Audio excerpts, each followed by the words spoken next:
It was morning when Charlie woke up. He knew this because he hadn't closed his curtains and, during the summer, at about 7:30 in the morning the sun reached a point in the sky where it came through the gaps in the other houses around his home and lanced straight into his eyes. It was a more than efficient alarm clock, especially when he felt like he had a hangover. In fact, the hangover feeling seemed so real that the previous day was dreamlike, and he couldn't help wondering if it had all been a weird hallucination after some bad beer or something. What also didn't help was the fact that he had spent all night dreaming about cats. Big cats, small cats, kittens. It was as if he couldn't escape them. When he slowly pushed himself into a kneeling position, he was hoping that, when he looked down, his arm would be bare. Unfortunately, the tattoo was very much still there with its odd-looking feline.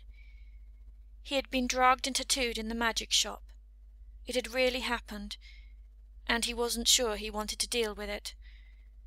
Climbing off the bed, he headed for the bathroom. It was possible the tattoo was painted on, and it would come off with water. Then he would be able to forget the whole thing. He padded into the bathroom and avoided looking at himself in the mirror, going straight for his toothbrush.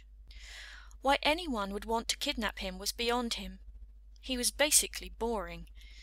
Even his last girlfriend had said the only thing remotely striking about him was his eyes. Of course, she had been breaking up with him at the time. Shaking his head, he wandered over to the shower to turn it on as he brushed his teeth. He was sure things would make more sense once he was clean and alert. The buzzing of the sonic brush did not help his headache, so he tried to think about anything else as he endured the discomfort. That was why he noticed that something was tickling the back of his leg. Absently, he flicked his hand behind him to remove whatever it was, and the funniest sensation ran up his spine. However, the tickling stopped, so he went back to trying to ignore the ache behind his eyes. A few seconds later, when he walked back to the sink, the tickling was back.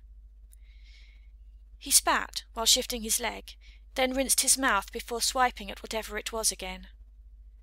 This time he felt something furry, and he turned rapidly, because their last dog had died the previous year, and his mum hadn't come to terms with the idea of a new one yet. Thankfully, there was not a zombie dog looking for a scratch behind the ear, but he did see something move out of the corner of his eye. Twisting rather than turning, he followed the movement and had to blink at what he saw.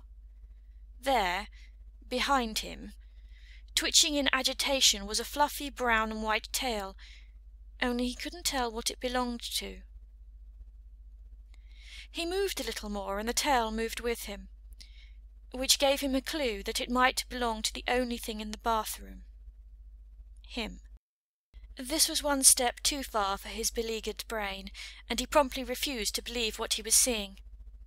It was an hallucination, simple as that, and he stepped across the room, pulled down his boxers, which was difficult thanks to the imaginary tail, slipped off his socks and stepped in.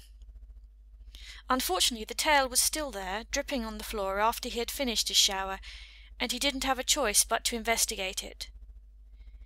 Unless someone had come in the middle of the night and grafted a fully functional bionic tail onto the base of his spine, it wasn't a joke either. He could feel it when he touched it. It twitched depending on what he was thinking about, and was very firmly attached to the rest of his body. Wrapped in a towel back in his bedroom, he did his very best not to freak out. About the only good thing he could see about the situation was that the shock had frightened his headache away. Charlie was a bright student with a promising future. All his teachers said so, and it didn't take a genius to come to a simple conclusion. This was all about the magic shop. He had been assaulted by a cat statue. He had a cat tattooed on his arm. He'd been dreaming about cats, and now he had a cat tail. That was as far as logical thought managed to take him before the freak-out he was trying to put off hit him. He had a tail, a 4-foot-long, brown, twitching tail, and it wasn't going away. This was not something he could cope with, not something he could be calmly rational about. This was not losing his wallet and not being able to get home from the pub. This was not being dumped by his girlfriend for being too nice. This was not even mistakenly thinking he had missed his A-level physics exam by 20 minutes. This was so much bigger than that. He began to shake, and an annoying voice at the back of his head asked him if maybe he was going bonkers.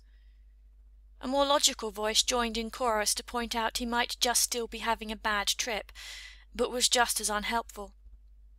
This wasn't something he could deal with. "Mum?" he called, but his voice didn't seem to be working too well. What came out wasn't much more than a whisper. He was kind of afraid that someone else knowing would just confirm that he was losing his mind. His knees felt weak and he slumped towards the carpet, barely managing to cushion his fall with a hand on the bed. The last straw was when he looked over to his desk and saw the little pot his sister had brought back from honeymoon for him. It was doing the weird "there are two of me" thing, and his mind just screamed in anger and anxiety. That was when the icy calm welled up inside of him and smothered everything else he was feeling. It was like a blanket over all the emotions swirling around inside him, muting them and bringing back rational thought. Rational thought tinged with need. The only thing his mind seemed able to focus on was the desire for answers, and he knew without a doubt there was only one place to find them: the magic shop. Standing up, he dried his tail some more so that it wasn't too damp, before pulling out his loosest sweatpants. He didn't bother with boxers, just pulled on the soft trousers and tucked the tail down one leg. Following that, he finished dressing normally and left the house before he could bump into either of his parents. End of Chapter 1. To buy Cat's Call in ebook format, please visit whittakenpress.com.